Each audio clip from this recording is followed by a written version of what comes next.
بسم اللہ الرحمن الرحیم۔ یروشلم کی ساحرہ۔ یروشلم کی ساحرہ ان لوگوں کی داستان ہے جو حضور صلی اللہ علیہ وآلہ وسلم کی آمد کے منتظر تھے۔ یہ نبطی عربوں کی عظیم تاریخ ہے جنہوں نے بیک وقت رومنوں، مصر کے حکمران گالس، یروشلم کے بادشاہ ہیروڈیس اور مشرق کے حکمران حدار بن حدار کو بدترین شکستیں دیں۔ یہ حسین و جمیل اور تاریخی لڑکی ہیرودیہ کا قصہ بھی ہے جس نے اپنے زہد شکن رقص کے انعام کے طور پر اللہ کے نبی یحییٰ علیہ السلام کا سر مانگا تھا۔ یہ اصحاب کہف کے اساطیری شہر رقیم کی کتھا بھی ہے۔ اس میں نبطیوں کے بادشاہ حارث کی ترکتاز بھی ہے۔ یروشلم کی ساحرہ میں قدیم سابی مذہب کی پوری تفصیل بھی ملے گی۔ یہ تاریخ کے مشہور ڈاکو براہا کی سرگزشت بھی دیے ہوئے ہے جو حضرت عیسیٰ علیہ السلام کے حادثات زندان میں رہا۔ غزیہ کی یروشلم کی ساحرہ زمانہ قبل اسلام کی وہ سرگزشت ہے جسے ایک دلچسپ کہانی کی صورت میں تاریخ کے اوراق سے قطرہ قطرہ کشید کیا گیا ہے۔ مصنف اسلم راہی M.A۔ ہیرودیس کے لشکر میں وہ جوش، وہ جذبہ موجود نہ تھا جس کا اظہار نبطی کر رہے تھے اپنی صفیں درست کرنے۔ ہیرودیس ہیرودیہ اور اگرپا کو زندہ گرفتار کرنے کا پیغام اپنے لشکریوں تک پہنچانے کے بعد حارث نے اپنے لشکر کو حملہ آور ہونے کا حکم دیا۔ یہ حکم ملنا تھا کہ نبطیوں کے لشکر میں ایک ہول آفرین طوفان اٹھ کھڑا ہوا۔ وہ برہم اور پریشان کر دینے والی آوازوں میں شور اور بانگ رجز بلند کرتے ہوئے محب اور پرہول انداز میں نعروں کی گونج کرنے لگے تھے۔ کچھ دیر ایسا ہی سما رہا۔ نبطی لشکریوں کی آوازیں کچھ دیر تک اس طرح بلند ہوتی رہیں جیسے رمز خودگری کے اندر نگاہوں کا التہاب اٹھ کھڑا ہوا ہو۔ اس کے بعد حارث کا دوسرا حکم ملنے پر نبطی لشکری دل و جان سے چھپے سیل وفا کی طرح آگے بڑھے۔ پھر وہ ہیرودیس کے لشکر پر عجب سے انداز میں نعرے بلند کرتے ہوئے ہجر کی تلخیاں کھڑی کرتے، کھولتے غموں کے طوفان اور لہو کے ذرے ذرے میں دہکتی سلگتی چنگاریوں کی طرح حملہ آور ہو گئے تھے۔ اپنی پہلی ہی الغار میں نبطی حارث حبیب بن عثمان، مالک، زیبال، سعید، کلیس اور شناتر کی سرکردگی میں ہیرودیس کے لشکر میں اس طرح گھسنے لگے تھے جیسے صدیوں کی رفتار میں فتنہ بے محاق اٹھ کھڑا ہوا ہو، جیسے تند و صفاق لمحات کے اندر زہر حلاوت کر گیا ہو، نشتر دشمن کو ریزہ ریزہ کرنے کے لیے حرکت میں لائے گئے ہوں۔ نبطیوں کا یہ حملہ ایسا پرزور تھا کہ ہیرودیس کے لشکری اس مسافر کی طرح بدحواس ہو گئے تھے جس کے سامنے نہ کوئی منزل ہو نہ کوئی راہ۔ ہیرودیس نے اپنے لشکر کو جارحیت اختیار کرنے کا حکم نہیں دیا بلکہ وہ دفاع تک محدود رہا۔ جنگ جب اپنے عروج پر آ گئی تب بھی اس کے لشکری اپنے دفاع تک ہی محدود رہے، جس کا ایک عجیب سا رد عمل ہوا، اور وہ یہ کہ ہیرودیس کے لشکری بدظن ہونے لگے، ان کی حوصلہ شکنی ہونے لگی، جبکہ نبطیوں کا رد عمل مختلف تھا۔ نبطیوں نے جب اندازہ لگایا کہ ان کے خلاف ہیرودیس کے لشکری جارحیت اختیار نہیں کر رہے اور وہ اپنی شکست سے بچنے کے لیے اپنے آپ کو صرف دفاع تک محدود کر رہے ہیں، تب ان کے حوصلے مزید بلند ہوئے، ان کے ولولے مزید جوانی کی ترنگ میں اختیار کرتے چلے گئے۔ وہ ایک دوسرے کو اپنے جذبوں سے آگاہ کرنے کے لیے کچھ دیر تک نعرے بلند کرتے رہے۔ اس کے بعد وہ پہلے سے بھی زیادہ قوت اور بے باکی کے ساتھ رگو پے میں پیوست ہو جانے والے تفکرات کے سائبانوں اور پاس شکستہ اور ہراساں کر دینے والی موت کے کاروانوں کی طرح چھانے لگے۔ ہیرودیس کے لشکریوں نے جب دیکھا کہ ان کا بادشاہ ہیرودیس جوابی حملے کی ابتدا نہیں کر رہا اور اسے انہیں نبطیوں کے حوالے کرتے ہوئے دفاع تک محدود کر دیا ہے، جبکہ خود وہ اپنے لشکر کے وسط میں زور زور سے چلاتے ہوئے اپنے لشکریوں کے حوصلے بلند کر رہا ہے، تب وہ مزید بددل ہوئے۔ ان کی اس بددلی کا نبطیوں نے مزید فائدہ اٹھایا اور وہ خون میں لتھڑی گھٹاؤں اور سلگتے چہروں کے کرب بن کر پوری طرح چھاتے ہوئے ان کی صفوں کا قتل عام کرنا شروع کر دیا۔ ہیرودیس کے لشکری زیادہ دیر تک نبطیوں کے اس دباؤ کو برداشت نہ کر سکے۔ اب نبطی ان کی اگلی صفوں کو رونتے ہوئے ان کے وسطی حصے میں اس طرح گھسنے لگے جیسے تحیر کے آسمان سے نزول کرتی فضا بھری فطرت کی آغوش نے ہر چیز کو اپنے دامن میں سمیٹنا شروع کر دیا ہو، جس طرح خاموشی کے ساغر اور احساس کے سفینوں کو ہوا کی اندھی سراہٹیں رونڈ کر رکھ دیتی ہیں۔ بالکل ایسے ہی نبطیوں نے اپنے سامنے آنے والی ہیرودیس کی لشکریوں کی ہر صف کو رون کر رکھ دیا۔ نتیجہ یہ کہ نکلا کہ نبطیوں کے ہاتھوں ہیرودیس کے لشکر کو بدترین شکست ہوئی، اور ہیرودیس کے حکم کا انتظار کیے بغیر اس کے لشکری اپنی شکست قبول کرتے ہوئے بھاگ کھڑے ہوئے۔ نبطی لشکریوں کو پہلے ہی احکامات مل چکے تھے کہ انہوں نے ہیرودیس، اس کی بیوی ہیرودیا، بیٹے اگرپا کو زندہ گرفتار کرنا ہے، لہٰذا نبطی چاروں طرف چھا گئے۔ جو لشکری میدان جنگ میں سے بھاگے تھے ان کا کسی بھی صورت تعاقب نہ کیا گیا، جبکہ ہیرودیس، ہیرودیا اور اگرپا کو گرفتار کر لیا گیا تو بچے کھچے وہ لشکری جو جنگ سے منہ موڑ رہے تھے انہیں خود بھاگ جانے کا موقع فراہم کیا گیا۔ اس طرح ہیرودیس کے سارے لشکری اس کا ساتھ چھوڑ کر بھاگ گئے۔ حارث کو اطلاع دی گئی کہ ہیرودیس، ہیرودیا اور ہیرودیس کے بیٹے اگرپا کو زندہ گرفتار کر لیا گیا ہے۔ حارث نے فی الفور ان کے متعلق کوئی حکم جاری نہ کیا۔ پہلے اس نے ہیرودیس کے پڑاؤ پر قبضہ کیا، پڑاؤ کی ہر چیز کو سمیٹا، اپنی لشکر کو درست کیا، جنگ میں زخمی ہونے والوں کی مرہم پٹی کا حکم دیا۔ جب ان سارے امور سے فارغ ہو گیا تب وہ حبیب بن عثمان، مالک، زیبال، سعید، کلیس اور شناطر کے ساتھ ایک جگہ بیٹھا۔ حارث کے پہلو میں ایک طرف اس کا بیٹا مالک، دوسری طرف زیبال تھا۔ اس موقع پر حارث نے کچھ سوچا، پھر زیبال کو مخاطب کر کے کہنے لگا، میرے بیٹے، جس جگہ تم بیٹھے ہو یہاں حبیب بن عثمان کو بیٹھنے دو۔ زیبال فوراً اپنی جگہ سے اٹھ کھڑا ہوا۔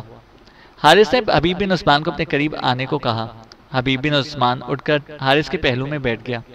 پھر حارث نے اپنے بیٹے زیبال کو مخاطب کیا، زیبال، میرے بچے، جاؤ اگرپا کو اس کے باپ ہیرودیس سے علیحدہ کر دو، اس سے میں بعد میں گفتگو کروں گا، پہلے ہیرودیس اور اس کی بیوی ہیرودیا کو لے کر آؤ۔ زیبال وہاں سے ہٹ گیا، تھوڑی ہی دیر بعد لوٹا۔ اس کے ساتھ ہیرودیس اور اس کی بیوی ہیرودیا تھے۔ اس کے پیچھے پیچھے کچھ مسلح جوان تھے۔ ہیرودیس اور ہیرودیا دونوں کے ہاتھ پشت پر بندھے ہوئے تھے۔ دونوں کو حارث کے سامنے لا کر کھڑا کیا گیا۔ دونوں سر جھکائے ہوئے تھے۔ حارث سے نگاہیں ملانے کی جرت نہ کر رہے تھے۔ اس موقع پر ہاتھ کے اشارے سے حارث نے اپنے بیٹے زیبال کو قریب بلایا۔ اس کے کان میں کچھ دیر تک سرگوشی کرتا رہا، جسے سن کر زیبال مسکراتا رہا۔ پھر وہ تقریباً بھاگتا ہوا وہاں سے ہٹ گیا۔ تھوڑی ہی دیر بعد زیبال لوٹا۔ اس کے ساتھ اوزال، اریب، شہیر، السار اور راما تھیں۔ جب وہ قریب آئیں تو ان سب کو ہاتھ کے اشارے سے حارث نے حبیب بن عثمان کے قریب بیٹھنے کو کہا۔ حبیب بن عثمان کے ساتھ پہلے اوزال بیٹھی، اس کے بعد اریب، شہیر، السار اور راما بھی بیٹھ گئیں۔ کچھ دیر خاموش رہنے کے بعد حارث نے پہلی بار ہیرودیس کو مخاطب کیا، ہیرودیس، تمہارا معاملہ میں خود طے کروں گا، اس لیے کہ تم میری ذات کے زیادہ مجرم ہو۔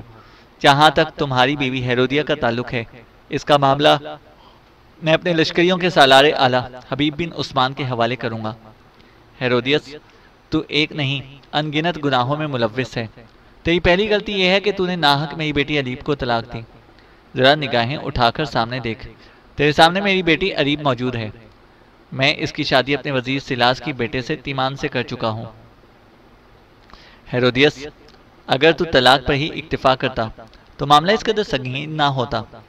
تو ایسا بدبخت انسان نکلا کہ تو نے میری بیٹی کو طلاق دے کر فارغ کیا، ساتھ ہی اس کے ساتھ مسلح جوان لگا دیے، اور انہیں حکم دیا کہ راستے میں اریب کو قتل کر دیا جائے، اور پھر مجھے جا کر یہ اطلاع کر دی جائے کہ جب وہ اریب کو لا رہے تھے تو راستے میں بٹ ماروں نے ان پر حملہ کر دیا، اریب کو قتل کر دیا۔ تیرے گناہوں کی فہرست میں یہ بات بھی شامل ہے کہ تو ہمارے مقابلے میں رومنوں کو لے کر آیا۔ سب سے پہلے تو نے پلاتس اور ڈیکا پولس کو اپنے ساتھ ملایا۔ جب ہم نے تمہارے ساتھ انہیں بھی بدترین شکست دی تب بھی تیری جان کو چین اور قرار نہ آیا۔ تو نے مصر کے رومن حاکم گالس اور اسٹرابو کو ہمارے خلاف کھڑا کیا۔ ساتھ ہی تو نے تیز رفتار قاصد دمشق کے بادشاہ حداد بن حداد کی طرف بھجوائے اور اسے بھی ترغیب دی کہ وہ ہم پر حملہ آور ہونے کے لیے تمہارا ساتھ دے، لیکن تمہاری بدبختی تمہارے ساتھ تھی۔ تمہیں گالس اور اسٹرابو کو بھی ہم نے شکست دی۔ تمہاری مزید بدقسمتی کے حداد بن حداد نے بروقت تمہاری مدد نہ کی۔ اس طرح حداد بن حداد نے خود اپنی بدبختی کو بھی آواز دی۔ اس سے قاصد بھیج کر ہم سے اوزال کو طلب کیا۔ وقتی طور پر تو ہم نے اسے ٹال دیا، لیکن گالس، اسٹرابو اور تمہیں شکست دینے کے بعد ہم نے اس بدبخت کا بھی رخ کیا اور اس کی سلطنت پر حملہ آور ہو کر نہ صرف اسے اس کی حکومت سے محروم کیا بلکہ اسے اس کی زندگی کے سفر سے بھی محروم کر کے رکھ دیا۔ ہیرودیس، تو اب بھی خوش اور مطمئن تھا کہ رومن ایک بار پھر تیری مدد پر آمادہ ہیں۔ رومنوں کے شہنشاہ ٹائبرس نے اپنا بحری بیڑا روانہ کیا۔ جس نے ایک لشکر مصر میں اتارا، دوسرا ایلا کی بندرگاہ کی طرف روانہ کیا۔ ان دونوں لشکروں کی خبر سن کر تیرے حوصلے پھر جوان ہو گئے۔ پھر دیکھ، ہم نے تیرے لشکر کے کثیر حصے کو موت کے گھاٹ اتارا، تجھے، تیری بیوی اور تیرے بیٹے اگرپا تینوں کو زندہ گرفتار کر لیا ہے۔ ہیرودیس، تو بار بار ہمارے خلاف بدیسی قوتوں کو آزماتا رہا، لیکن ہر بار ہم نے تیرے دامن، تیری جھولی میں شکست کے روک ڈالے، لیکن تیری آنکھیں پھر بھی نہ کھلیں۔ تو بار بار ہمارے خلاف بغاوت کرتا رہا، ہم سے کرودھ، دشمنی کا اظہار کرتا رہا۔ جو الزامات تم پر لگائے گئے ہیں ہیرودیس، ان کے دفاع میں کچھ بولنا چاہتے ہو تو میں تھوڑی دیر کا وقفہ تمہیں دیتا ہوں، تم بول سکتے ہو۔ ہیرودیس نے اس موقع پر نگاہ اٹھا کر حارث کی طرف دیکھا۔ لمحہ بھر کے لیے اس کی نگاہیں اریب پر جم گئیں، پھر سے اپنی نگاہیں جھکا لیں۔ اس پر حارث نے کہکہا لگایا اور کہنے لگا، اس موقع پر تمہارا نہ بولنا اس بات کی نشاندہی کرتا ہے کہ تم اپنے جرائم کو قبول کرتے ہو۔ اس کے بعد حارث نے ہاتھ کے اشارے سے پھر اپنے بیٹے زیبال کو بلایا۔ زیبال قریب آیا۔ حارث نے پھر اس سے سرگوشی کی، جس کے جواب میں زیبال پیچھے ہٹ گیا۔ زیبال کچھ دیر تک مسلح جوانوں کو کچھ سمجھاتا رہا، جس کے جواب میں دو مسلح جوان آگے بڑھے۔ ہیرودیس اور ہیرودیا کے ہاتھ جو پشت پر بندھے ہوئے تھے وہ اس نے کھول دیے۔ دونوں میاں بیوی کچھ دیر تک اپنے ہاتھوں کو سہلاتے رہے۔ اس دوران حارث کی آواز ان دونوں میاں بیوی کی سماعت سے ٹکرائی۔ ہیرودیس، تم اپنے جرائم کو قبول کر چکے ہو، لہٰذا میں تمہارے لیے قتل کی سزا کا حکم دیتا ہوں۔ اپنی سزا سن کر ہیرودیس کا رنگ ہلدی اور سرسوں ہو کر رہ گیا۔ وہ چکرا کر گرنے لگا تھا کہ پیچھے کھڑے مسلح جوانوں نے اسے سنبھال لیا اور پھر اسے وہیں زمین پر بٹھا دیا۔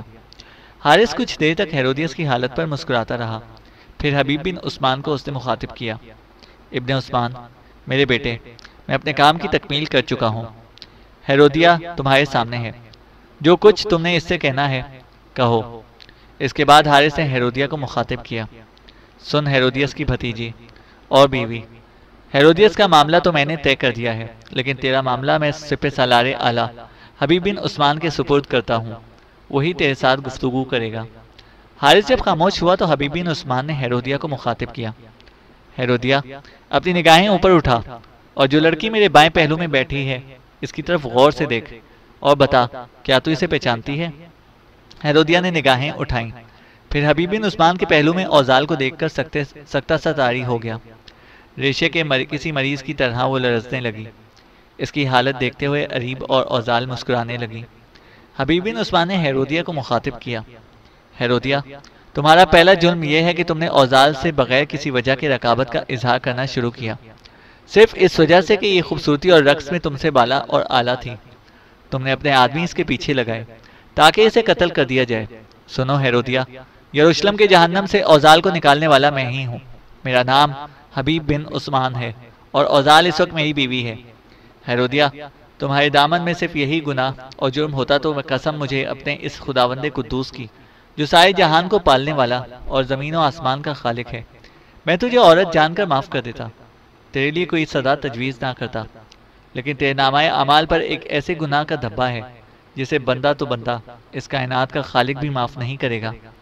بدنام زمانہ ہیرودیا، تیرے کہنے پر تیرے چچا اور تیرے شوہر ہیرودیس نے اللہ کے نبی کو زندان میں ڈالا، اس لیے کہ تو اپنے چچا سے شادی کرنا چاہتی تھی۔ اللہ کے نبی یحییٰ علیہ السلام نے اس کے خلاف فتویٰ دیا، تیرے کہنے پر ہیرودیس نے انہیں زندان میں ڈال دیا۔ تیری بدبختی کی انتہا یہاں بھی نہ ہوئی، تو مزید آگے بڑھی، اپنے چچا ہیرودیس سے محبت اور الفت کی پینگیں بڑھاتی رہی، اور اس کی مملکت کی ملکہ بننے کی خواہش تیرے دل و دماغ میں چھا گئی تھی۔ ایسا کرنے کے لیے تو نے بڑے اچھے موقع کو تلاش کیا۔ ہیرودیس کی سالگرہ پر تو نے جان توڑ رقص کیا، خوب بن سنور کے سامنے آئی اور اپنے اعضاء کی پوری نمائش اس کے سامنے کی، جس سے متاثر ہو کر اس نے تم سے کہہ دیا کہ مانگ کیا مانگتی ہے، اور تو ایسی بدبخت، گناہ گار اور سیاہ روح عورت نکلی کہ تو نے اللہ کے نبی یحییٰ علیہ السلام کا سر مانگ لیا، اور اس بدبخت ہیرودیس نے اللہ کے نبی کا سر کاٹ کر تجھے پیش کر دیا۔ ہیرودیا، یہ ایسا جرم ہے جسے کسی بھی صورت معاف نہیں کیا جا سکتا۔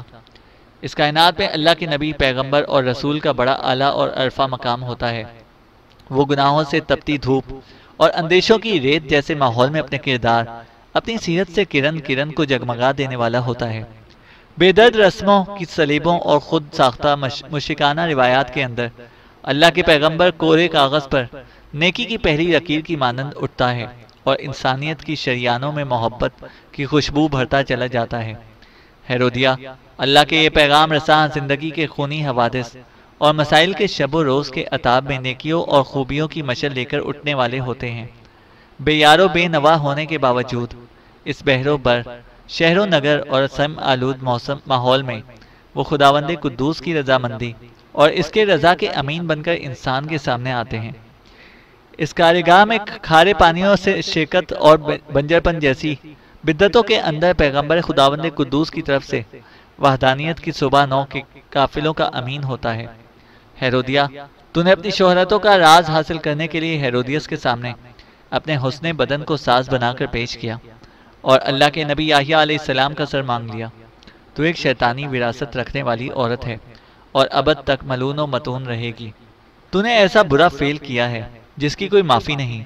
تو نے پیغمبر کے خلاف کارروائی کر کے خداوند قدوس کی خوشنودی کو ٹھکرا دیا ہے۔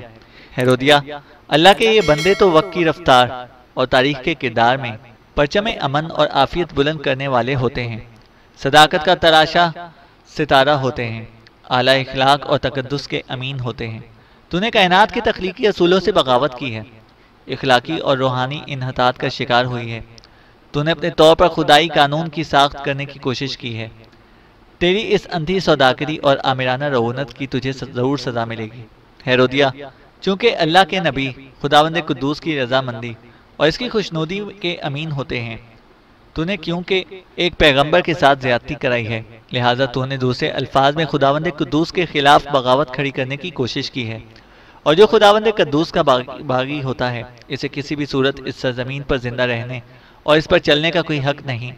لہٰذا جس طرح ہمارے محترم حارث نے تمہارے شوہر ہیرودیس کو قتل کرنے کا فرمان جاری کیا ہے، اس طرح میں بھی تیرے قتل کیے جانے کا فیصلہ دیتا ہوں۔ جب تک حبیب بن عثمان بولتا رہا، وہاں بیٹھے ہوئے سارے لوگوں کے چہروں پر مسکراہٹ کھیلتی رہی۔ اس کے خاموش ہونے پر ایک بار پھر حارث نے اپنے بیٹے زیبال کو اشارے سے بلایا۔ اس کے کان میں پھر اس نے رازدارانہ سرگوشی کی۔ اس سرگوشی کو سن کر زیبال پیچھے ہٹ گیا۔ جو مسلح جوان پیچھے کھڑے تھے ان کے ساتھ اس نے دھیمے لہجے میں بات کی۔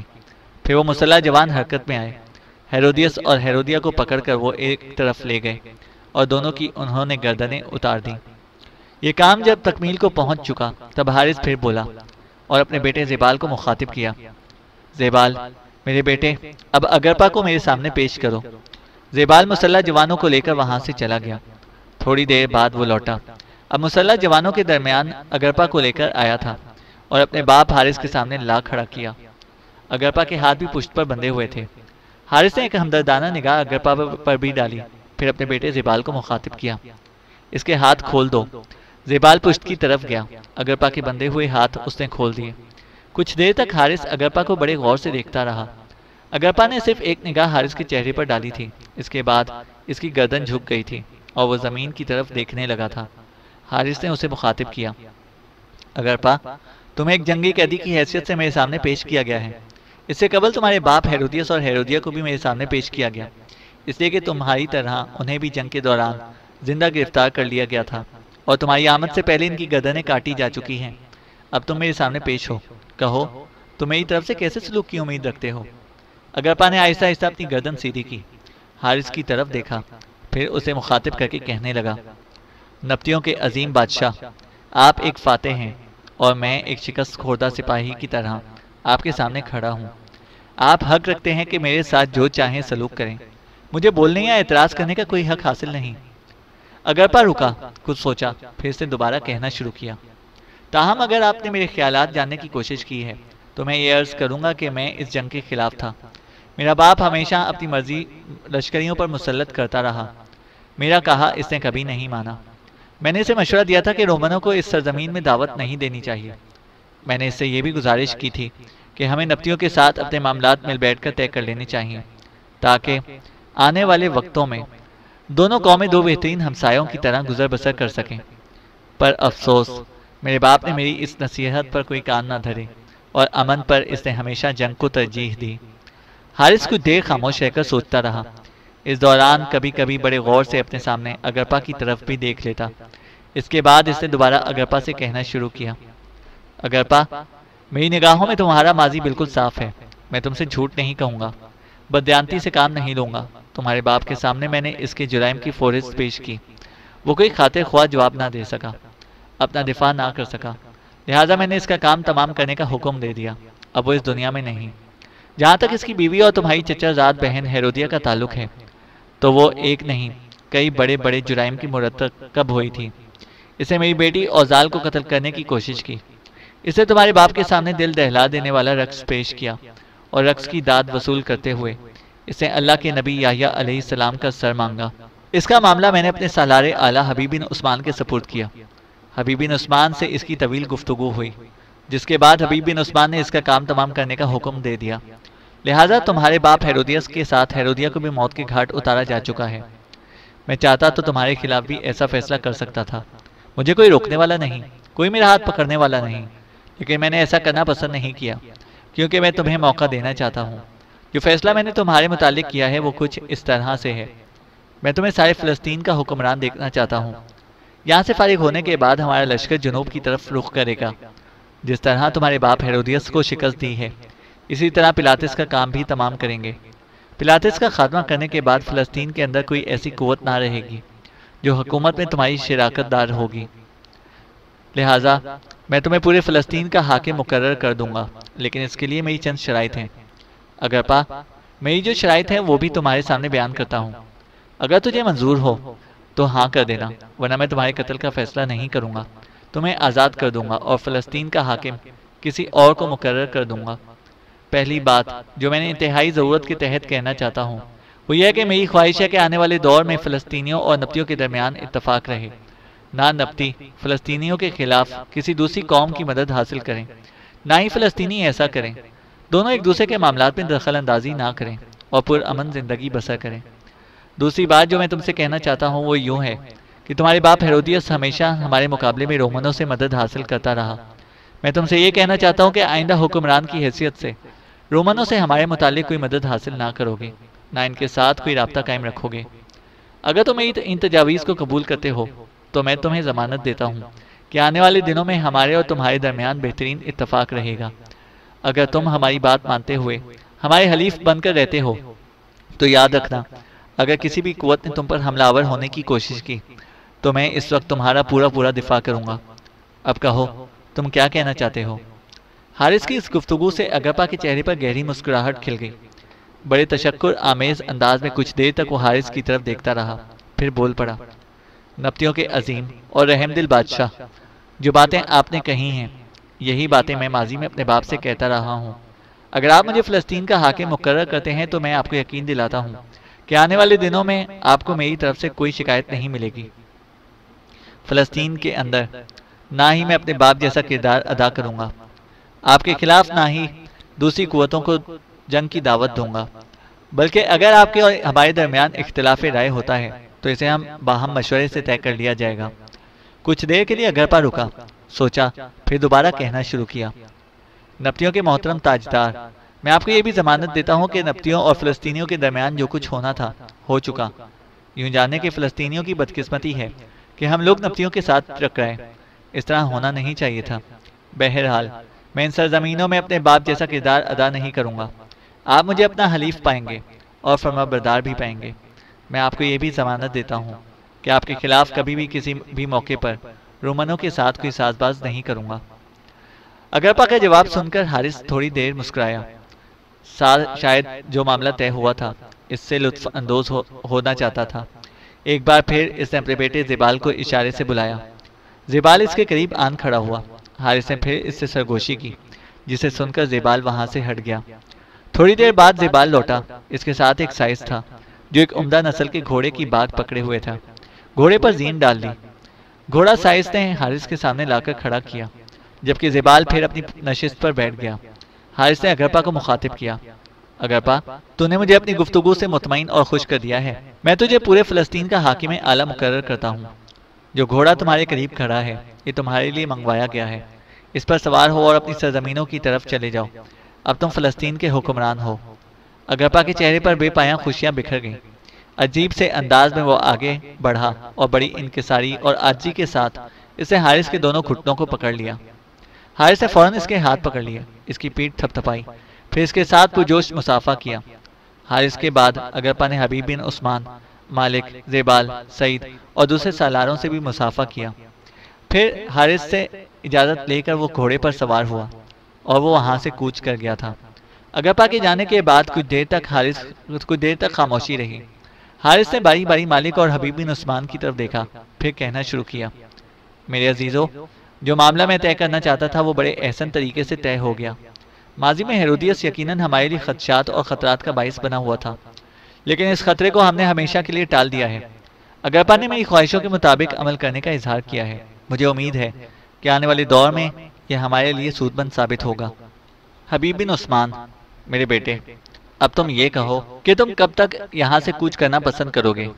حبیب بن عثمان حارث کو دیکھتے ہوئے فوراً بول پڑا، میں چاہتا ہوں کہ میری لشکری ایک رات یہاں قیام کر کے آرام کر لیں، اگلے روز میں صبح یہاں سے کوچ کر جاؤں گا۔ حبیب بن عثمان کا جواب سن کر حارث شاید مطمئن ہو گیا تھا۔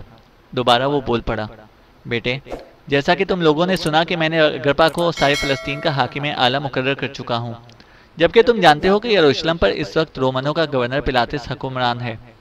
میں چاہتا ہوں کہ پلاتس سے یروشلم خالی کرا لیا جائے اور پورے فلسطین میں ایسی فضا قائم کی جائے کہ فلسطین میں اگرپا کی کسی شراکت کے بغیر حکمرانی کرے۔ حبیب بن عثمان شاید پہلے اس موضوع کے متعلق سوچ چکا تھا، لہٰذا فوراً بول پڑا، آپ بالکل مطمئن رہیں، اس پلاتس کی ہمارے سامنے اب کوئی حیثیت نہیں ہے۔ جب تک یہ پلاتس ہم سے نہ ٹکرایا تھا وہ اپنے آپ کو بڑی قوت خیال کرتا تھا۔ پہلی شکست کے بعد اس کے سارے ارمان ٹوٹ گئے ہیں۔ اس کے بعد جب ہم نے رومنوں کے حاکم گالس اور اس کے جنرل اسٹرابو کو بھی بدترین شکست دی، تب اس نے پلاتس کے رہے سہے اوسان بھی خطا ہو چکے تھے۔ میرا اپنا اندازہ ہے کہ وہ ہم سے ٹکرانے کی کوشش نہیں کرے گا۔ میں اپنے حصے کے لشکر کے ساتھ جنوب کی طرف بڑھوں گا۔ اگر پلاتس نے مجھ سے جنگ کرنے کا ارادہ کیا تو میں آپ کو یقین دلاتا ہوں کہ میں ان سرزمینوں میں پلاتس کے لیے عبرت خیزی کا سامان بن جاؤں گا۔ میں آپ کو یہ بھی یقین دلاتا ہوں کہ جب تک آپ میرے پیچھے پیچھے یروشلم کے نواح میں پہنچیں گے تب تک میں پلاتس سے نبٹ چکا ہوں گا۔ پلاتس کے بعد فلسطین میں ایسی کوئی قوت نہیں رہتی جو اگرپا کے ساتھ ہمارے کیے گئے معاہدے کی خلاف ورزی کرے۔ حبیب بن عثمان کی اس ساری تجویز سے حارث نے اتفاق کیا۔ آنے والی شب کو حبیب بن عثمان نے اپنے خیمے میں اپنی بیوی اوزال کے ساتھ بسر کی۔ اگلے روز وہ اپنے حصے کے لشکر کے ساتھ جنوب کا رخ کر رہا تھا۔ حبیب بن عثمان کا ارادہ تھا کہ جنوب کی طرف بڑھتے ہوئے یروشلم کا رخ کرے گا، وہاں رومنوں کے جرنیل پلاتس سے ٹکرائے گا اور اسے شکست دے کر اس کا خاتمہ کرتے ہوئے یروشلم کو رومنوں سے آزاد کرا لیا جائے گا۔ اس نیت کے ساتھ وہ بڑی تیزی کے ساتھ جنوب کی طرف بڑھا تھا۔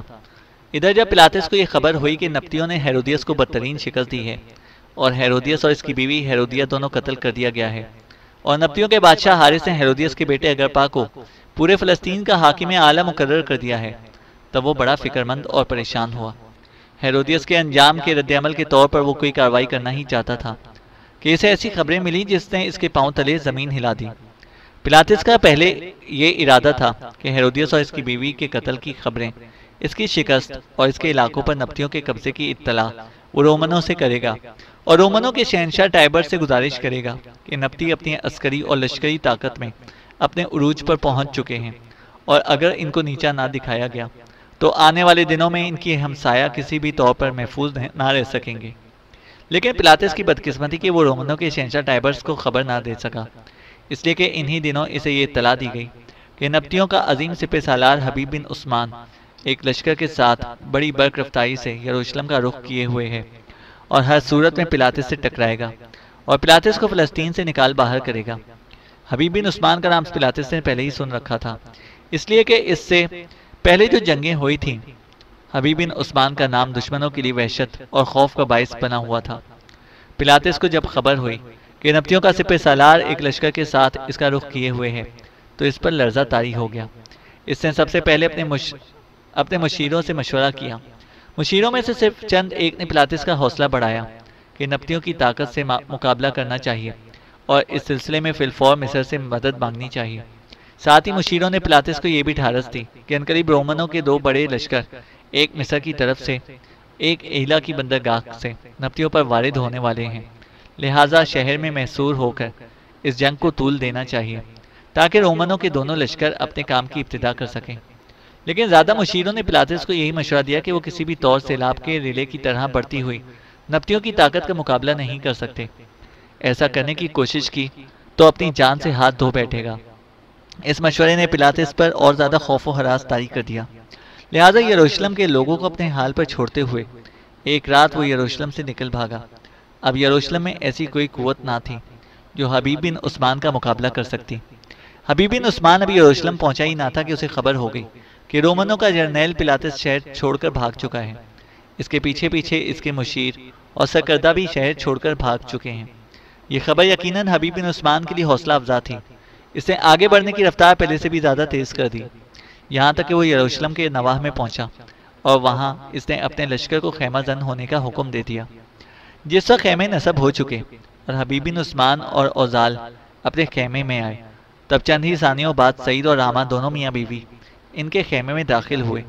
سعید نے آتے ہی حبیب بن عثمان کو مخاطب کیا، میرے بھائی، میں آپ کے لیے ایک اچھی خبر لے کر آیا ہوں۔ پلاطس اور اس کے لوگ پہلے ہی شہر چھوڑ کر بھاگ چکے ہیں۔ ہمارے وہ مخبر جو ہمارے آگے آگے تھے وہ یروشلم میں داخل ہو چکے ہیں۔ ان میں سے کچھ واپس آئے ہیں۔ انہوں نے یہ اطلاع دی ہے کہ یروشلم کے لوگ ہمارے مطیع اور فرمانبردار بن کر رہنا چاہتے ہیں، اور ساتھ ہی وہ لوگ بڑی فراخ دلی سے اگرپا کو اپنا حاکم اعلیٰ تسلیم کر رہے ہیں۔ شہریوں کا وفد امان کی خاطر آپ سے ملنے بھی آیا ہے۔ حبیب بن عثمان ایک نشست پر بیٹھ گیا، اس کے پہلو میں اوزال بیٹھ گئی، سعید اور راما بھی بیٹھ گئے۔ پھر حبیب بن عثمان نے سعید کی طرف دیکھتے ہوئے کہا، سعید میرے بھائی، ہم نے یروشلم کے لوگوں سے کوئی تعارض نہیں کرنا۔ ہمارا اصل مقصد یروشلم کے لوگ نہیں، اس سمت میں آنے کا سب سے بڑا مقصد یہ ہے کہ جہاں جہاں بھی ہم گزریں لوگوں کو یہ تاثر دیتے چلے جائیں کہ ہم لوگ صحرائے سینا کی طرف بڑھ رہے ہیں، تاکہ رومنوں کا جو لشکر مصر سے نکل کر ان سرزمینوں کی طرف آنا ہے اس کی راہ روکی جائے، جبکہ حقیقت میں ہم نے ایسا نہیں کرنا۔ مصر سے آنے والے لشکر کی راہ خود حارث اور مالک روکیں گے، میں اور تم ایلا کی بندرگاہ کی طرف نکل جائیں گے۔ یروشلم کے سرکردہ لوگ اگر وفد کی صورت میں اپنے اور شہریوں کی امان طلب کرنے کے لیے آتے ہیں تو میں انہیں خوش آمدید کہوں گا، اس لیے کہ ہمارا ان سے کوئی جھگڑا کوئی لین دین نہیں ہے۔ یہاں ہم اتنی دیر ہی قیام کریں گے جتنی دیر لشکری کھانا کھا لیں اور کچھ دیر تک سستا لیں، اس کے بعد یہاں سے ہم کوچ کر جائیں گے۔ حبیب بن عثمان کو رک جانا پڑا، اس لیے کہ اس موقع پر ایک مسلح جوان اندر آیا اور حبیب بن عثمان کو مخاطب کر کے کہنے لگا، امیر، یروشلم سے کچھ لوگ آئے ہیں اور آپ کی خدمت میں حاضر ہونا چاہتے ہیں۔ حبیب بن عثمان اپنی جگہ پر اٹھ کھڑا ہوا، اس کی طرف دیکھتے ہوئے سعید اور راما بھی اور اوزال بھی اٹھ کھڑے ہوئے۔ پھر حبیب بن عثمان نے اوزال کی طرف دیکھا، اوزال، تم اور راما یہیں پہ رہو، میں اور سعید جاتے ہیں اور ان سے ملتے ہیں۔ ہمارے خیمے کے ساتھ ہی جو سعید کا خیمہ ہے اس میں ان کے ساتھ گفتگو کرتے ہیں۔ اوزال اور راما دونوں اکٹھی بیٹھ کر گفتگو کرنے لگیں۔ حبیب بن عثمان اور سعید دونوں بھائی خیمے سے باہر نکل گئے۔ خیمے کے باہر یروشلم کے کچھ سرکردہ لوگ کھڑے تھے۔ حبیب بن عثمان اور سعید نے ان کا بہترین اور پرتپاک خیر مقدم کیا، ان سے مصافحہ کیا۔ پھر حبیب بن عثمان سب کو سعید کے خیمے میں لے گیا، سب کو باعزت طریقے سے بٹھایا۔ پھر حبیب بن عثمان انہیں مخاطب کر کے کچھ کہنا ہی چاہتا تھا کہ اس سے پہلے ہی وفد کا جو سرکردہ تھا وہ حبیب بن عثمان کو مخاطب کر کے کہنے لگا، نبطیوں کے عظیم سپہ سالار، ہم جانتے کہ ہم آپ کا مقابلہ نہیں کر سکتے، نہ ہی ہمارا ارادہ تھا کہ آپ کا مقابلہ کیا جائے۔ ہم یہ بھی جانتے ہیں کہ آپ سے پہلے یروشلم کے رومن والی پلاطس کو شکست دے چکے ہیں۔ اس کے علاوہ ہیرودیس آپ کے خلاف بدترین شکست اٹھا چکا ہے۔ یہی نہیں بلکہ شام کے بادشاہ حداد بن حدار کو آپ لوگوں نے شکست دے کر اس کے علاقوں پر قبضہ کر لیا ہے۔ مصر کا والی گالس اور اس کا خونخوار جرنیل اسٹرابو آپ کے ہاتھوں شکست اٹھا چکے ہیں۔ آپ کے پاس آنے کا مطلب اور مقصد یہ ہے کہ ہم اہل یروشلم آپ کے لیے بالکل بے ضرر ہیں۔ ہم آپ سے پورا تعاون کریں گے اور اس کے صلے میں ہم اہل شہر کے لیے آپ سے امان طلب کرتے ہیں۔ وفد کا جو سرکردہ جب تک خاموش ہوا تب حبیب بن عثمان نے اسے مخاطب کیا، میرے عزیز، تو نے بہت اچھی بات کی۔ یروشلم شہر کے لوگوں سے ہماری کوئی دشمنی نہیں ہے، پلاطس بھاگ چکا ہے، ہمارا ہدف وہی تھا۔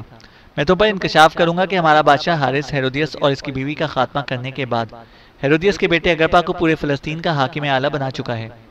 پلاطس نہ بھاگتا اور ہمارے مقابلے میں آتا تو اس کا ہم برا انجام کرتے۔ اس کے خاتمے کے بعد بھی اگرپا پورے فلسطین کا حاکم اعلیٰ ہوتا۔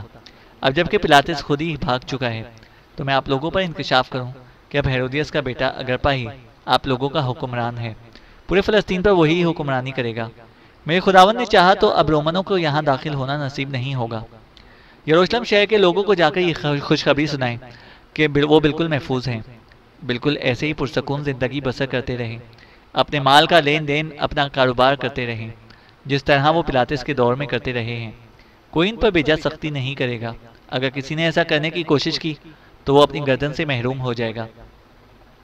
میں تھوڑی دیر تک اپنے لشکر کے ساتھ یہاں قیام کروں گا، اس کے بعد میں یہاں سے مزید جنوب کی طرف بڑھوں گا، صحرائے سینا کا رخ کروں گا، اس لیے کہ رومنوں کا ایک لشکر مصر کی طرف سے ان علاقوں کی طرف پیش قدمی کرنے والا ہے۔ بس میرا مقصد اس لشکر کی راہ کو روک کر مار بھگانا ہے۔ اب آپ لوگ جا سکتے ہیں اور شہریوں کو آپ میری طرف سے یقین دلا سکتے ہیں کہ ان سے کوئی پوچھ گچھ اور باز پرس نہیں کی جائے گی۔ وفد کے لوگ خوش ہو گئے، اپنی جگہ پر سے اٹھ کھڑے ہوئے۔ بڑے خوشکن انداز میں سب نے باری باری حبیب بن عثمان اور سعید سے مصافحہ کیا، پھر وہ واپس چلے گئے۔ سعید کو لے کر جب حبیب بن عثمان دوبارہ اپنے خیمے میں آیا تو اوزال اور راما بیٹھی باہم گفتگو کر رہی تھیں۔ جو ہی حبیب بن عثمان اوزال کے قریب آ کر بیٹھا، اوزال نے اس کی طرف دیکھتے ہوئے کہنا شروع کیا، کیا ایسا ممکن نہیں کہ یہاں قیام کے دوران ہم لوگ محترم آزور اور ان کے اہل خانہ سے مل لیں؟ ان کے ہم پر بڑے احسانات ہیں، اس لیے کہ اوزال کی بات کاٹتے ہوئے حبیب بن عثمان بول پڑا، ہم لوگوں سے تمہارا کیا مطلب ہے؟ اوزال کے چہرے پر مسکراہٹ نمودار ہوئی اور کہنے لگی، ہم لوگوں سے مطلب ہے میں، آپ، سعید اور راما۔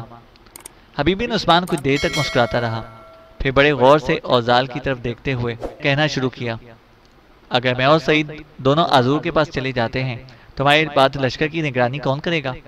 حبیب بن عثمان کے اس استفسار کا اوزال جواب دینا ہی چاہتی تھی کہ سعید بول پڑا، حبیب میرے بھائی، آزور کے متعلق آپ نے مجھے تفصیل کے ساتھ بتایا ہے، میں اور راما لشکر میں ہی رکتے ہیں، آپ دونوں ان کے یہاں سے ہو آئیں، ان سے ملنا ضروری ہے۔ یاد رکھیے اگر وہ تعاون نہ کرتے تو یروشلم شہر سے اوزال کا نکلنا یقیناً ناممکن تھا۔ حبیب بن عثمان نے سعید کی اس تجویز کو پسند کیا، پھر اپنی جگہ پر اٹھ کھڑا ہوا اور اوزال کی طرف دیکھا، اٹھو، پھر آزور کے ہاں سے ہو آئیں، لیکن ایک بات یاد رکھنا، وہ اس بات پر زور دیں گے کہ میں اور تم ان کے ہاں رات بسر کریں، ایسا نہیں ہوگا۔ اوزال کے چہرے پر گہری مسکراہٹ کھل گئی۔ حبیب بن عثمان کا ہاتھ اس نے اپنے ہاتھ میں لیا، پھر کہنے لگی، نہیں، اگر انہوں نے روکنے کی کوشش کی تو میں نہیں رکوں گی، واپس آئیں گے، اس لیے کہ ہم نے یہاں سے بھی کوچ کرنا ہے۔ اوزال کے جواب سے حبیب بن عثمان خوش ہو گیا، پھر دونوں میاں بیوی اپنے گھوڑوں پر سوار ہو کر انہیں ایڑ لگاتے ہوئے یروشلم شہر کے نواح میں آزور کی خانقاہ کا رخ کر رہے تھے۔ دونوں آگے پیچھے خانقاہ میں داخل ہوئے، صحن میں گھوڑوں سے اترنے ہی لگے تھے کہ ایک دم خانقاہ کے اندرونی حصے سے آزور، اس کا بیٹا رخیم اور اس کی بیوی سرایا، آزور کی بیٹی سلانہ نمودار ہوئے۔ اتنی دیر تک حبیب بن عثمان اور اوزال دونوں اپنے گھوڑوں سے اتر چکے تھے۔ آزور اور رخیم آگے بڑھے اور بڑے پرجوش انداز میں حبیب بن عثمان سے گلے ملے۔ اتنی دیر تک سرایا اور سدانہ دونوں اوزال سے گلے ملتی رہیں، پھر آزور نے بڑے پیار سے اوزال کے سر پر ہاتھ پھیرا۔ اس کے بعد اس نے حبیب بن عثمان کو مخاطب کیا، ابن عثمان، میرے بیٹے، تمہیں اوزال کے ساتھ اس خانقاہ میں دیکھتے ہوئے عجیب سا محسوس کر رہا ہوں۔ یہ وہی خانقاہ ہے جہاں سے کبھی تم اوزال کو چوری چھپے لے کر نکلے تھے اور ہر وقت تمہیں اپنی ہر سمت سے موت کا خطرہ تھا۔ لیکن مجھے جو خبریں ملی ہیں ان کے مطابق نہ صرف تم لوگوں نے رومنوں کو شکست دی بلکہ شام کو فتح کرتے ہوئے دمشق کو بھی اپنی عملداری میں کر لیا ہے۔ مجھے یہ بھی خبریں مل گئی ہیں کہ تم نے اپنے باپ کے قاتلوں سے انتقام لے لیا ہے، برابا اور اس کے ساتھیوں کا تم نے مکمل خاتمہ کر دیا ہے اور اوزال سے تم نے شادی کر لی ہے۔ پھر اچانک یہ بھی خبریں آنی شروع ہوئیں کہ ہیرودیس کو آخری شکست ہوئی، حارث نے اس کے قتل کا حکم دیا، جبکہ تم نے اللہ کے نبی یحییٰ علیہ السلام سے بدترین سلوک کرنے پر ہیرودیہ کا بھی کام تمام کروا دیا۔ یہاں آزور رکا تو اچانک رخیم اپنے باپ کو بڑے پیارے انداز میں دیکھتے ہوئے کہنے لگا، پدر محترم، میرے بھائی اور بہن اوزال ایک عرصے بعد ہماری خانقاہ میں امن کے ماحول میں داخل ہوئے ہیں، کیا آپ یہیں صحن میں کھڑے کھڑے ملتے رہیں گے؟ رخیم کے ان الفاظ پر آزور چونکا، رخیم کو مخاطب کر کے کہنے لگا، میرے بچے، تم ان دونوں کے گھوڑوں کو استبل میں باندھو، پھر اندر بیٹھ کر باتیں کرتے ہیں۔ رخیم نے دونوں کے گھوڑوں کی باگیں پکڑ لی، پھر انہیں استبل کی طرف لے کر گیا۔ آزور، سدانہ، سرایا، حبیب اور اوزال خانقاہ کے اندرونی حصے کی طرف چلے گئے۔ اتنی دیر تک رخیم بھی گھوڑوں کو استبل میں باندھنے کے بعد ان سے آن ملا۔ سب خانقاہ کے ایک کمرے میں بیٹھ گئے۔ پھر آزول نے حبیب بن عثمان کو مخاطب کیا، ابن عثمان، میرے بیٹے، یہ تم اور اوزال یروشلم کی طرف کیسے نکل آئے؟ کچھ دن پہلے یہ خبریں یروشلم میں پہنچی تھیں کہ حارث ایک بہت بڑے لشکر کے ساتھ یروشلم کا رخ کر رہا ہے اور پلاطس سے ٹکرائے گا۔ پلاتس ایسا بزدل نکلا کہ شہریوں کو نہتا چھوڑ کر بھاگ نکلا۔ شہر کے کچھ سرکردہ لوگ تم لوگوں کے لشکر کی طرف گئے اور شہریوں کے لیے امان طلب کر لی۔ بیٹے، کیا ایسا ممکن نہیں؟ کیا میں اپنی بیٹی اریب کو بھی دیکھ سکوں؟ اگر وہ لشکر میں شامل ہے تو تمہیں اسے بھی اپنے ساتھ لے کر آنا چاہیے تھا، یا پھر ایسا کرو کہ مجھے اپنے لشکر میں لے کر چلو، میں اپنی بیٹی اریب سے ملوں گا۔ اس کے علاوہ اس کے باپ، اس کے بھائیوں اور دوسرے اہل خانہ سے بھی ملاقات ہو جائے گی۔ جب تک آزور بولتا رہا، حبیب بن عثمان مسکراتا رہا۔ اس کے بعد کہنے لگا، میرے محترم، اگر اریب میرے ساتھ ہوتی تو وہ ضرور آپ سے ملنے آتی، خانقاہ میں حاضر ہوتی۔ ہمارے لشکر کے 2 حصے ہیں، میں ہراول کے طور پر آگے آیا ہوں، لشکر کا دوسرا حصہ پیچھے ہے، وہ ہمارے بادشاہ حارث کی کمانداری میں ہے۔ اس لشکر میں اریب کے علاوہ اس کے دونوں بھائیوں کی بیویاں، اریب اور اس کی بہن حویلا کے شوہر بھی شامل ہیں۔ بزرگ آزور، اس وقت میں صرف اپنے حصے کے لشکر کے ساتھ یروشلم کے نواح میں قیام کیے ہوئے ہوں۔ یروشلم کے شہریوں کو میں نے ہی امان دی ہے۔ میں نہیں چاہتا کہ یروشلم میں قتل و غارت کری ہو۔ میرا اصل مقصد پلاتس سے نمٹنا تھا۔ وہ چونکہ اپنے سالاروں کے اور سرکردہ لوگوں کے ساتھ یروشلم شہر سے مصر کی طرف بھاگ نکلا ہے، لہٰذا اب میں یہاں سے کسی سے سروکار نہیں رکھوں گا۔ میں نے لوگوں سے کہہ دیا ہے کہ وہ پہلے کی طرح پرامن رہیں اور اپنے روزمرہ کے کاموں میں لگے رہیں، کوئی ان سے تعرض نہیں کرے گا۔ حبیب بن عثمان جب خاموش ہوا تو آزور نے پھر پوچھ لیا، بیٹے، اگر یہ بات ہے تو تم چند دن یہاں قیام کرو گے اور یہاں سے لوٹ جاؤ گے، اور حارث اپنے حصے کے لشکر کے ساتھ ادھر کا رخ نہیں کرے گا، اس طرح اریب سے تمہیں ملاقات نہیں ہو سکے گی۔ حبیب بن عثمان مسکرایا اور کہنے لگا، نہیں، ایسی بات نہیں ہے، میں یہاں سے لوٹ کر نہیں جاؤں گا، میں اپنے حصے کے لشکر کے ساتھ مزید جنوب کا رخ کروں گا۔ میں آپ پر یہ انکشاف کروں کہ رومنوں کے شہنشاہ ٹائبرس نے ایک بہت بڑا لشکر روم سے ہمارا مقابلہ کرنے کے لیے مصر کی طرف روانہ کیا ہے۔ یہ لشکر رومنوں کا بحری بیڑا لے کر آیا ہے۔ اسکندریہ کی بندرگاہ پر یہ لشکر اترے گا۔ جو رومن پہلے سے مصر میں ہیں اور گالس کی سرکردگی میں کام کر رہے ہیں، وہ بھی اس لشکر میں شامل ہو جائیں گے۔ اس طرح گالس متحدہ لشکر کو لے کر شمال کا رخ کرے گا اور ہم پر حملہ آور ہونے کی کوشش کرے گا۔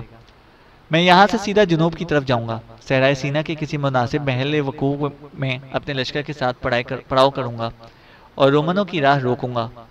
میں نہیں چاہتا کہ وہ ہماری سرزمینوں میں داخل ہو سکیں۔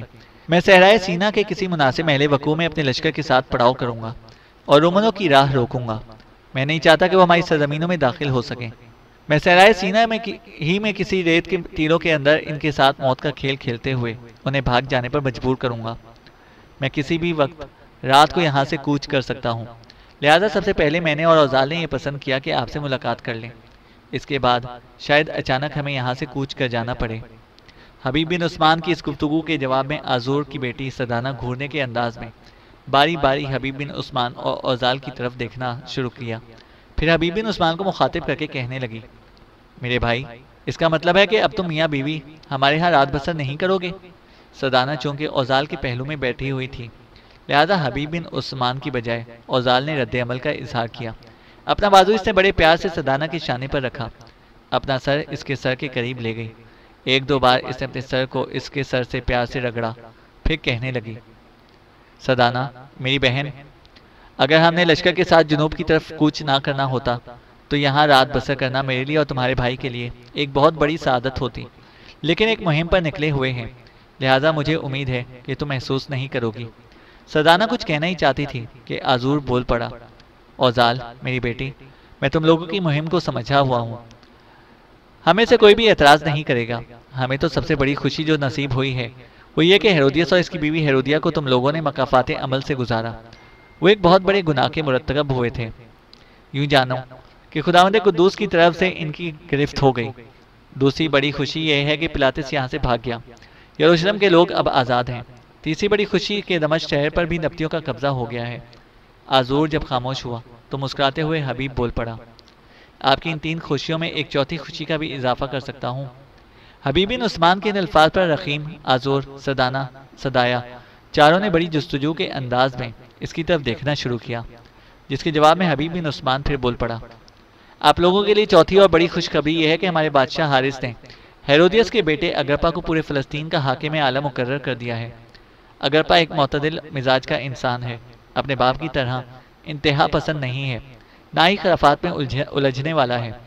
مجھے امید ہے کہ اگرپا کے دور میں نہ صرف یہ کہ اندرونی طور پر فلسطین کے اندر امن رہے گا، بلکہ فلسطین کے حاکم اعلیٰ کی حیثیت سے اپنے اوروں سے تعلقات بہترین انداز میں استوار کرے گا۔ کسی بھی دور میں اگر نبطیوں کے ساتھ فلسطینیوں کے اختلافات اٹھ کھڑے ہوتے ہیں تو یہ اختلافات باہمی رضامندی اور باہمی بات چیت سے طے کیے جائیں گے، اور اس سلسلے میں کسی بھی صورت کبھی بھی رومنوں کو اپنے معاملات میں الجھانے کی کوشش نہیں کی جائے گی۔ حبیب بن عثمان کے اس انکشاف پر آذور، رخیم، سرایہ اور سدانہ بے حد خوش ہوئیں۔ آذور نے پھر حبیب بن عثمان کو مخاطب کیا، بیٹے، جب تم اپنے حصے کے لشکر کے ساتھ جنوب کی طرف کوچ کر رہے ہو تو اپنی غیر موجودگی میں لشکر کی نگرانی کے لیے کسے چھوڑ کر آئے ہو؟ حبیب بن عثمان مسکراتے ہوئے آذور کو مخاطب کر کے کہنے لگا، بزرگ آذور، میرے حصے کے لشکر میں میرا ماموں ذات سعید میرے نائب کی حیثیت سے کام کر رہا ہے۔ اس کی بیوی بھی اس کے ساتھ ہے اور اس کا نام راما ہے، اور وہ رقیم شہر کے پجاری ایرخ کی بیٹی ہے۔ میری غیر موجودگی میں میرا بھائی سعید ہی لشکر کا نگران اعلیٰ ہے۔ آذور نے اس بار اپنی بیٹی سدانہ اور اپنے بیٹے رخیم کی بیوی سرایہ کی طرف دیکھا۔ میرے بچوں، اٹھو، ایک عرصے کے بعد حبیب بن عثمان اور میری بیٹی اوزال خانقاہ میں آئے ہیں، ان کے لیے بہترین دعوت کا اہتمام کرنا ہے۔ آذور مزید کچھ کہنا چاہتا تھا کہ حبیب بن عثمان نے اس کی بات کاٹ دی۔ بزرگ آذور، آپ میرے باپ کی طرح ہیں، کسی بڑی دعوت کا اہتمام کرنے کی ضرورت نہیں ہے، جو عام آپ کے ہاں پکتا ہے ہم وہی کھائیں گے۔ آذور کے کہنے پر سدانہ اور سرایہ اپنی جگہ پر اٹھ کھڑی ہوئیں۔ اوزال بھی کھڑی ہو گئی اور کہنے لگی، میں بھی اپنی بہنوں کے ساتھ جاتی ہوں۔ اس پر وہ تینوں کمرے سے نکل کر مطبخ کی طرف چلی گئیں، جبکہ اس کمرے میں آذور، رخیم اور حبیب بن عثمان بیٹھ کر باتیں کرتے رہے۔ تھوڑی دیر بعد سب نے مل کر کھانا کھایا۔ اس کے بعد حبیب بن عثمان اور اوزال ان کے ہاں سے رخصت ہو گئے۔ اس روز رات کے وقت حبیب بن عثمان یروشلم کے نواح سے دشت سینہ کی طرف کوچ کر رہا تھا۔ چینل کو سبسکرائب کریں اور بیل آئیکن کو پریس کریں تاکہ ہماری ہر اپڈیٹ آپ کو بر وقت مل سکے۔